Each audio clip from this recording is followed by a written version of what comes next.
नमस्कार मेरे प्यारे साथियों, आप सभी का स्वागत है हमारे इस यूट्यूब चैनल जीटीएम क्लासेस में।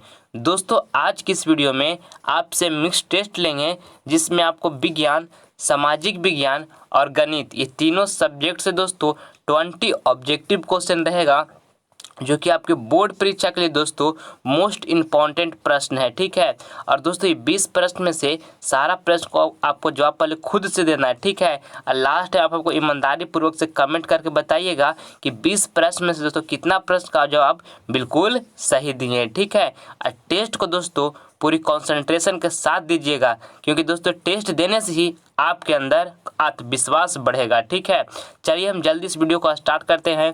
देखिए, आज का पहला प्रश्न है आपके सामने कि प्रकाश का वेग न्यूनतम होता है। ऑप्शन ए में लिखा है निर्वात में, बी में लिखा है जल में, सी में लिखा है वायु में और डी में लिखा है कांच में। तो दोस्तों ये प्रश्न में आपको यहाँ से बताना है कि प्रकाश का वेग न्यूनतम होता है तो कांच में होता है दोस्तों। ठीक है, ऑप्शन नंबर यहाँ डी जो होगा हमारा बिल्कुल करेक्ट आंसर हो जाएगा। आइए अगला प्रश्न हम देख लेते हैं। इसमें दोस्तों आपसे पूछा गया है कि मैग्नीशियम पाया जाता है। ऑप्शन ए में लिखा है क्लोरोफिल में, बी में लिखा है लाल रक्त कण में, सी में लिखा है बर्नी लवक में और डी में लिखा है दोस्तों श्वेत रक्त कण में। तो बताइए दोस्तों, इसमें आपसे पूछा गया है कि मैग्नीशियम पाया जाता है तो क्लोरोफिल में पाया जाता है। ऑप्शन नंबर ए जो होगा हमारा बिल्कुल करेक्ट आंसर हो जाएगा। आइए अगला प्रश्न हम देख लेते हैं। दूसरा नंबर, ये प्रश्न आपके बोर्ड एग्जाम के लिए दोस्तों काफ़ी महत्वपूर्ण प्रश्न है। इसमें पूछा गया आपसे कि 1 नैनोमीटर बराबर होता है। ऑप्शन ए में लिखा हुआ 10 के पावर -3 मीटर, बी में लिखा है 10 के पावर 9 मीटर, यहाँ पर सी में लिखा है 10 के पावर -9 मीटर और डी में लिखा है इनमें से कोई नहीं। तो बताइए दोस्तों इसका राइट आंसर कौन होगा। आपसे पूछा गया है कि 1 नैनोमीटर बराबर होता है तो 10 के पावर -9 मीटर होता है। ऑप्शन नंबर सी जो होगा बिल्कुल करेक्ट आंसर होगा। आपको याद रखना है इसको अच्छे तरीके से। आइए अगला प्रश्न हम देख लेते हैं। चौथा नंबर, ये प्रश्न दोस्तों आपके बोर्ड एग्जाम के लिए काफ़ी महत्वपूर्ण प्रश्न है। आपका बोर्ड एग्जाम में बार बार पूछा जाता है। पूछा है डायनेमो के द्वारा बदला जाता है। ऑप्शन ए में लिखा हो यांत्रिक ऊर्जा को विद्युत ऊर्जा में, और बी में लिखा है चुंबकीय ऊर्जा को विद्युत ऊर्जा में, और सी में लिखा है गतिज ऊर्जा को विद्युत ऊर्जा में, और देखिए यहाँ पर डी में लिखा है स्थितिज ऊर्जा को विद्युत ऊर्जा में। तो दोस्तों आपको यहाँ से बताना है कि डायनेमो के द्वारा बदला जाता है तो यांत्रिक ऊर्जा को दोस्तों विद्युत ऊर्जा में डायनेमो चेंज करता है। ठीक है, ऑप्शन नंबर यहाँ ए होगा हमारा बिल्कुल करेक्ट आंसर हो जाएगा। आइए अगला प्रश्न हम देख लेते हैं। अब 5वां नंबर, ये भी प्रश्न दोस्तों आपके बोर्ड एग्जाम के लिए काफ़ी महत्वपूर्ण प्रश्न है। इसमें आपसे पूछा गया यहाँ से कि नेत्र में किसी वस्तु का बना प्रतिबिंब होता है। ऑप्शन ए में लिखा है काल्पनिक सीधा तथा छोटा, और बी में लिखा है काल्पनिक उल्टा तथा बड़ा, यहाँ देखिए सी में लिखा है वास्तविक उल्टा तथा छोटा, और यहाँ पे देखिए डी में लिखा हुआ है वास्तविक उल्टा तथा बड़ा। दोस्तों आपको बताना है इस प्रश्न में कि नेत्र में किसी वस्तु का बना प्रतिबिंब होता है तो वास्तविक उल्टा तथा छोटा होता है। ठीक है, ऑप्शन नंबर है जो सी होगा दोस्तों हमारा बिल्कुल करेक्ट आंसर हो जाएगा। आइए अगला प्रश्न हम देख लेते हैं। छठा नंबर, इसमें पूछा गया दोस्तों आपसे कि इनमें से कौन दर्पण सूत्र है। तो दोस्तों दर्पण सूत्र हमारा कौन है, तो 1/v प्लस में दोस्तों 1/u इक्वल टू 1/f, ये हमारा दोस्तों दर्पण सूत्र होता है। इसको आपको अच्छे तरीके से याद कर लेना है, काफ़ी महत्वपूर्ण है। 1/v प्लस में 1/u इक्वल टू दोस्तों 1/f होता है, ये हमारा दर्पण सूत्र है। ठीक है, अब देखिए लेंस सूत्र क्या होता है दोस्तों, इसको भी आप याद कर लीजिएगा। 1/v माइनस में हो जाता है दोस्तों 1/u इक्वल टू क्या होता है 1/f, ये जो हमारा होता है दोस्तों ये हमारा लेंस सूत्र होता है। ठीक है, इसको भी आपको याद रखना है। जब आपसे पूछेगा कि लेंस सूत्र क्या होता है तो 1/v minus 1/u equal to में 1/f होता है। ठीक है, आइए अगला प्रश्न हम देख लेते हैं। अगला प्रश्न हमारा 7वां नंबर है दोस्तों। इसमें आपसे पूछा गया है कि समान मानव नेत्र को दूर बिंदु, ऑप्शन ए में लिखा है 25 सेंटीमीटर पर होता है, बी में लिखा है 25 मिलीमीटर पर होता है, यहाँ देखिए सी में लिखा हुआ है 25 मीटर पर होता है, और डी में लिखा है अनंत पर होता है। तो दोस्तों ये प्रश्न में आपको बताना है कि समान मानव नेत्र को दूर बिंदु यानी दोस्तों समान मानव नेत्र जो है वो दूर कहाँ तक देख सकता है, तो अनंत पर तक देख सकता है। ठीक है दोस्तों, ऑप्शन नंबर है जो डी होगा हमारा बिल्कुल करेक्ट आंसर हो जाएगा कि समान मानव नेत्र को दूर बिंदु तथा अनंत पर होता है। ऑप्शन नंबर है जो डी होगा दोस्तों हमारा बिल्कुल करेक्ट आंसर हो जाएगा। आइए अगला प्रश्न हम अब देख लेते हैं। 8 नंबर, 8 नंबर प्रश्न दोस्तों आपके बोर्ड एग्जाम के लिए काफ़ी महत्वपूर्ण प्रश्न है। पूछा गया कि विश्व व्यापार संगठन WTO की स्थापना किस वर्ष हुई। ऑप्शन ए में लिखा हुआ है 1995, बी में लिखा हुआ 1994, यहाँ देखिए सी में लिखा हुआ 1996 और डी में लिखा है कोई नहीं। तो दोस्तों ये प्रश्न में आपको यहाँ से बताना है कि विश्व व्यापार संगठन WTO की स्थापना किस वर्ष की गई। तो दोस्तों 1995 ईस्वी में की गई। ठीक है, यहाँ पर हमारा राइट आंसर जो होगा ऑप्शन नंबर ए हो जाएगा। ठीक, आइए अगला प्रश्न हम देख लेते हैं। 9 नंबर, हिंद स्वराज पुस्तक किसने लिखी। ऑप्शन ए में लिखा हुआ है सरदार वल्लभ भाई पटेल, बी में लिखा हुआ है सुभाष चंद्र बोस और देखिए सी में लिखा है महात्मा गांधी और डी में लिखा है पंडित जवाहरलाल नेहरू। दोस्तों बताइए इसका राइट आंसर क्या होगा। पहले आपको सारा का जवाब दोस्तों खुद से देना है, इसके बाद ही आप हमारा आंसर को देखिए। ठीक है, आपसे पूछा गया कि हिंद स्वराज पुस्तक किसने लिखी, तो महात्मा गांधी ने लिखी दोस्तों। ठीक है, ऑप्शन नंबर यहाँ पर सी जो होगा हमारा बिल्कुल करेक्ट आंसर हो जाएगा। आइए अगला प्रश्न हम देख लेते हैं। 10 नंबर, मानव शरीर में जल की मात्रा होती है।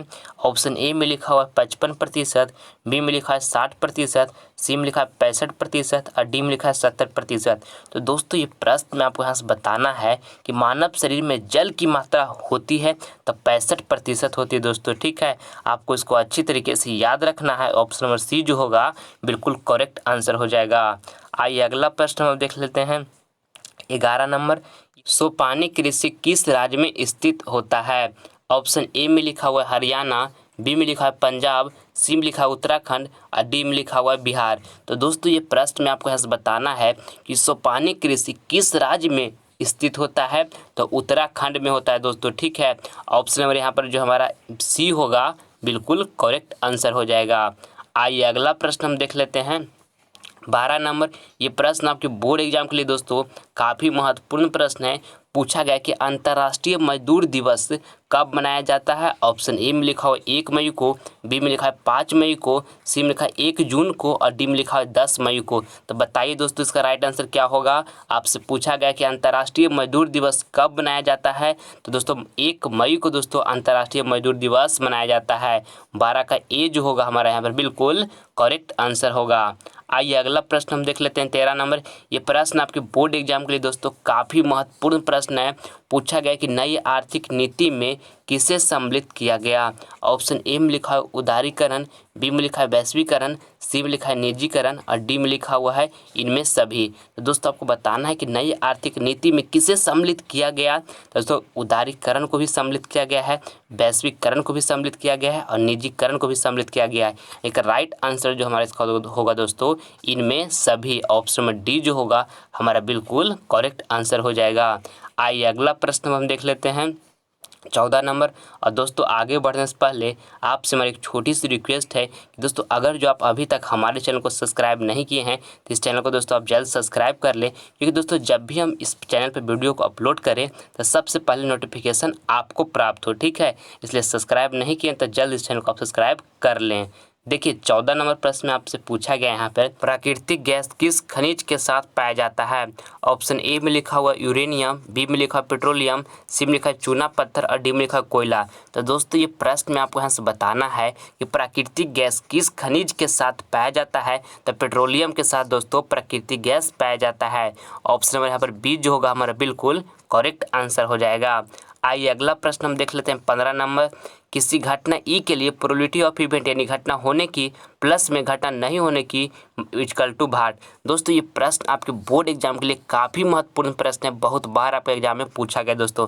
पूछा गया कि किसी घटना ई के लिए प्रोबेबिलिटी ऑफ इवेंट यानी घटना होने की प्लस में घटना नहीं होने की जो योग होगा दोस्तों कितना होता है, तो 1 होता है। ठीक है, तो ये ऑप्शन नंबर बी में देखिए 1 लिखा हुआ जो कि हमारा बिल्कुल करेक्ट आंसर हो जाएगा। इसको आपको अच्छे तरीके से याद रखना है कि घटना होने की प्लस में घटना नहीं होने की जो दोनों को योग होता है दोस्तों कितना होता है, 1 होता है। ठीक है, ऑप्शन नंबर बी जो होगा यहाँ पर हमारा बिल्कुल करेक्ट है। और एक बात ये भी ध्यान में रखिएगा दोस्तों, जो प्रोबेबिलिटी ऑफ इवेंट होता है ये भी आपका एग्जाम में बहुत बार पूछा जाता है।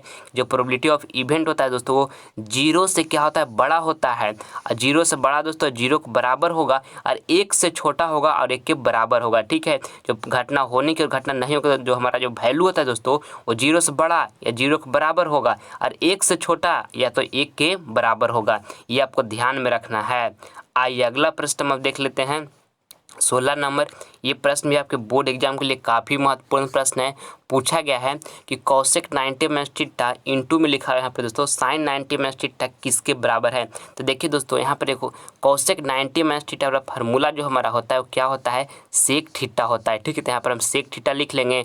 कॉसेक 90 माइनस थीटा की जगह पर दोस्तों हम सेक थीटा लिख लेंगे, एक फार्मूला होता है। अब देखिए ऐसे इंटू लिखने के बाद साइन 90 माइनस थीटा दोस्तों क्या होता है, कॉस थीटा होता है। तो यहाँ पर साइन 90 माइनस थीटा की जगह पर हम क्या लिख लेंगे, कॉस थीटा, ये हमारा फार्मूला होता है। ठीक है, अब दोस्तों देखिए यहाँ से इसके बराबर में क्या होगा, तो सेक 90 सेक थीटा इंटू में दोस्तों कॉस थीटा इक्वल टू में 1 होता है। ये हमारा यानी कि राइट आंसर जो होगा दोस्तों ऑप्शन नंबर यहाँ पर ए जो होगा हमारा बिल्कुल करेक्ट आंसर हो जाएगा। ठीक है, ये फार्मूला को आपको याद रखना है दोस्तों कि सेक थीटा और इंटू में क्या होता है दोस्तों, इंटू में होता है कॉस थीटा इक्वल टू 1 होता है। ठीक है, तो बस यही फार्मूला यहाँ पर हम रख दिए और यहाँ पर कॉसेक 90 माइनस थीटा बराबर दोस्तों सेक थीटा हुआ और साइन 90 माइनस थीटा बराबर यहाँ पर कॉस थीटा हुआ और इसका बराबर सेक थीटा इंटू में कॉस थीटा इक्वल टू 1 होता है। तो यहाँ पर 1 हम कर दिए दोस्तों, तो ऑप्शन नंबर ए जो होगा हमारे यहाँ पर बिल्कुल करेक्ट आंसर हो जाएगा। आइए अगला प्रश्न हम देख लेते हैं 17 नंबर। रैखिक बहुपद के शून्यंकों की संख्या होती है। ऑप्शन ए में लिखा हो 1 और बी में लिखा हो 2 और सी में लिखा हो 4 और डी में लिखा है इनमें से कोई नहीं। तो दोस्तों ये प्रश्न में आपको यहाँ से बताना है कि रैखिक बहुपद के शून्यंक की संख्या होती है। तो रैखिक बहुपद के शून्यंक की संख्या दोस्तों 1 होती है। ठीक है, ऑप्शन नंबर यहाँ पर ए जो होगा हमारा बिल्कुल करेक्ट आंसर हो जाएगा। और जब आपसे पूछेगा कि द्विघात बहुपद के शून्यंक की संख्या होती है तो 2 होती है। ठीक है, और जब आपसे पूछेगा दोस्तों कि त्रिघात बहुपद के शून्यंक की संख्या होती है तो 3 होती है। ठीक है, ये सारे बातों दोस्तों आपको अच्छे तरीके से ध्यान में रखना है। आइए अगला प्रश्न हम अब देख लेते हैं 18 नंबर। इसमें आपसे पूछा गया है कि साइन 90 माइनस 1 किसके बराबर है। तो दोस्तों एक फार्मूला ये होता है, इसको आपको याद होगा कि साइन 90 माइनस दोस्तों 90 माइनस थीटा बराबर हमारा फार्मूला क्या होता है, साइन 90 माइनस थीटा बराबर दोस्तों हमारा फार्मूला जो होता है वो कॉस थीटा होता है। और यहाँ थीटा की जगह पर केवल ए लिख दिया है तो यहाँ पर कॉस ए हो जाएगा बस, कि साइन 90 माइनस ए बराबर क्या हो जाएगा, कॉस ए। तो ऑप्शन में यहाँ पर बी जो होगा बिल्कुल करेक्ट आंसर हो जाएगा। आइए अगला प्रश्न हम देख लेते हैं 19 नंबर। ये प्रश्न भी दोस्तों आपके बोर्ड एग्जाम के लिए काफ़ी महत्वपूर्ण है, बहुत बार आपका एग्जाम में पूछा गया दोस्तों। पूछा है बिंदु 4,-3 किस चतुर्थांश में होगा। तो देखिए पहले चतुर्थांश यहाँ समझ लीजिए दोस्तों, इस तरह से हमारा चतुर्थांश होता है। ठीक है, और देखिए इसमें जो फर्स्ट क्वाड्रेंट होता है दोस्तों हमारा ये वाला होता है, और फर्स्ट क्वाड्रेंट में क्या होता है तो प्लस कॉमा प्लस होता है। ठीक है, अब देखिए सेकेंड क्वाड्रेंट हमारा दोस्तों ये वाला होता है। ठीक है, और सेकेंड में क्या होता है तो माइनस कॉमा प्लस होता है। ठीक है, एक थर्ड क्वाड्रेंट होता है दोस्तों। ठीक है, थर्ड क्वाड्रेंट में क्या होता है माइनस कॉमा माइनस होता है। ठीक है, अब देखिए फोर्थ क्वाड्रेंट हमारा ये वाला होता है, इसमें क्या होता है तो प्लस कॉमा माइनस होता है। ठीक है, इसको आपको अच्छे तरीके से याद रखना है। अब पूछा गया है कि 4,-3 किस चतुर्थांश में होगा। तो देखिए यहाँ पर फोर्थ चतुर्थांश में होगा दोस्तों, यानी कि चतुर्थ जो होगा हमारा इसका राइट आंसर होगा। ठीक है, क्यों लिखा है 4, यानी कि प्लस लिखा हुआ है पहले +4, इस पर लिखा है -3। तो देखिए प्लस और कॉमा माइनस कौन में हो रहा है, फोर्थ में हो रहा है, तो बस यहाँ पर हमारा चतुर्थ जो होगा वो हमारा बिल्कुल करेक्ट आंसर हो जाएगा। चतुर्थांश में दोस्तों 4 - 3 होगा। ठीक है, आइए अगला प्रश्न अब हम देख लेते हैं 20 नंबर।